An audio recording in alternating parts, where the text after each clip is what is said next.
印度发起抵制中国制造1年多，为何现实却打了印度人的脸？印度人为何离不开中国制造？印度有实力与中国竞争吗？我们都知道，中国和印度的关系一直处于不对付的状态，且印度一直视中国为竞争对手，因此印度与中国竞争几乎是全方位的。这也使得中国和印度近年来是摩擦不断，尤其是2020年的加勒万河谷冲突事件，使得中国和印度之间的敌意与日俱增。此外，中国和印度除了在边界有纠纷外，印度还追随美国的脚步，在军事和经济上全面与中国开始竞争。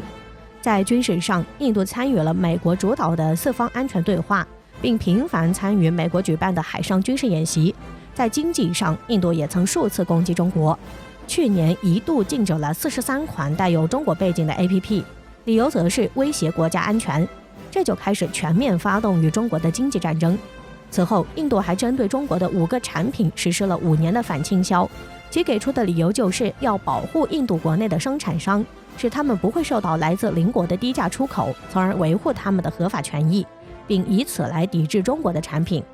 而且印度还叫嚣要与中国发动贸易战，不进口中国的产品，要靠自己国内的制造业来超过中国，进而取代中国成为世界工厂。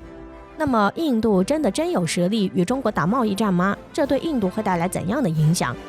据悉，印度为了与中国打贸易战，印度在反倾销上也是花了一番功夫。印度于1995年修改反倾销法，此后又经过多次修改，至2020年，印度的反倾销调查已经居世界之首，共发起了972项。而且值得一提的是，在印度的反倾销清单上，中国可以说是独占鳌头，一共有232起。这也可以看出，印度对于中国的态度是极其不友善的，甚至是全面打击中国。由于印度对中国采取的反倾销政策，这也使得印度与中国的矛盾逐步升级，也使得印度国内的反华情绪也日益高涨，并且还掀起了一股抵制中国货的狂潮。而且也使得印度民众想要加强本土产品使用的呼声也愈演愈烈，从而也促使印度开展了实质性的行动。首当其冲的就是印度政府下架了中国大量 APP， 减少其在印度 APP 市场所占用的市场份额。从这诸多行动中可以看出印度想要与中国抗争到底的念头。但是印度国内实际情况是怎样呢？据悉，因为疫情的原因，大部分印度家庭开始接触和使用便携式的移动通讯设备，因此在没有找到更好更廉价的产品前，印度对中国的电子产品的进口需求只会增而不会减。相反，一旦中国停止对印度出口，那么这将会对印度当地的经济造成巨大的影响。毕竟印度对于中国来说并不是唯一的选择，中国还有更加广阔的世界市场，而印度的选择并不是很多。而且据统计，中国已经连续多年成为印度第1大贸易逆差国，并且远超排名第2的国家。2017年，印度对中国贸易逆差达595.69亿美元，是排名第2的瑞士的3倍以上，约占印度年度贸易逆差的近40%。在中国对印度的出口中，机电产品占比高达56%，来自中国的机电产品又占据印度年度机电产品进口的48.7%，进口额相比2016年增长了27.4%。手机及其零部件就包含在机电产品内。所以，虽然印度一直说要离开中国制造，但就印度的实际情况而言，印度可能还做不到。据悉，近年来，印度的部分产品对中国的进口增加了100%，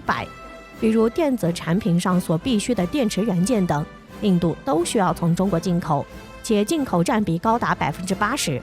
从这里也可以看出，印度对中国制造的依赖还是十分的大。所以从这里来看，印度挑错了对手，印度选择与中国打贸易战还真的是自不量力。在2021还没结束的情况下，印度与中国的贸易量已超过1000亿美元，这是一个全新的里程碑。截至2021年11月，印度与中国的贸易总额已经达到了1142.63亿美元，折合人民币超7000亿。要知道，在20年前，中印的双边贸易才18.3亿美元。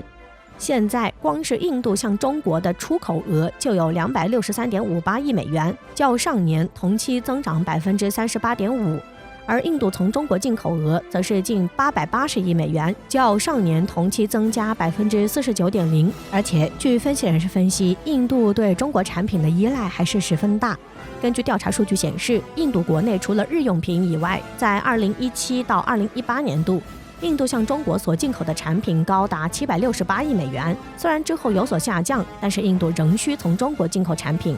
其中，中国企业的衣服、家具等产品就占据了印度市场的50%，可以说中国制造占了印度市场的一半。因此，也难怪印度的网友会发出这样的感叹，仍然会选择来使用中国货。从这里也反映出中国货在印度的受欢迎程度。这也反映出了印度没有正视与中国的差距，没有正视本国国情和国家发展现状。中国作为世界工厂，生产出的大量日用品进到了全球人民的千家万户。这其中也少不了印度。值得注意的是，此前西方媒体一直在炒作将工厂从中国搬到印度去，而印度政府也为其造势，希望将印度打造成下一个世界工厂。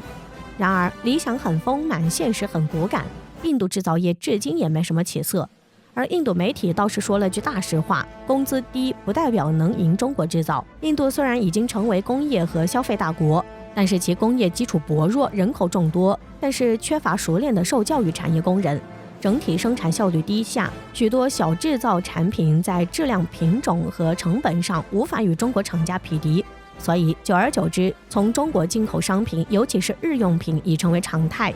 所以，如果印度放弃性价比最高的中国日用品，单靠其国内的日用品生产力，根本无法满足印度民众的日常需求。如果从其他国家购买日用品，别说老百姓是否用得起，就算是增加的市场成本，也会让印度经济难以承受，更别说实现工业化了。因此，不止印度，西方国家也在大量进口中国制造的日用品。这也就意味着，印度要与中国打贸易战，不从中国进口产品，那么印度人民只有2种结果：一是他们买不到任何日用品，二是只能花更多的钱买同样或是更差的东西。因为中国拥有全球最完整的产业链条，全世界都难以与中国切割，更何况一个国家。所以，印度的幻想只会被残酷的现实所打破。所以，印度的总理莫迪在与中国打贸易战上折腾了1年多后，不但没有落到好处，反而使印度为中国花了880亿美元，这就使得莫迪被狠狠打脸。因近些年来，印度从中国每年的进口额都超万亿，根本无法脱离中国而单独行动，这对于印度的发展是极为不利的，也根本是无法战胜中国的。最后的结果只能是自取其辱。因此，一个国家真正的强大与发展，不在于其口头的强硬，而在于其国家的综合实力以及各项配套设施的保障，加上顺应现代化潮流的需要，能够求同存异，互相学习，共促发展。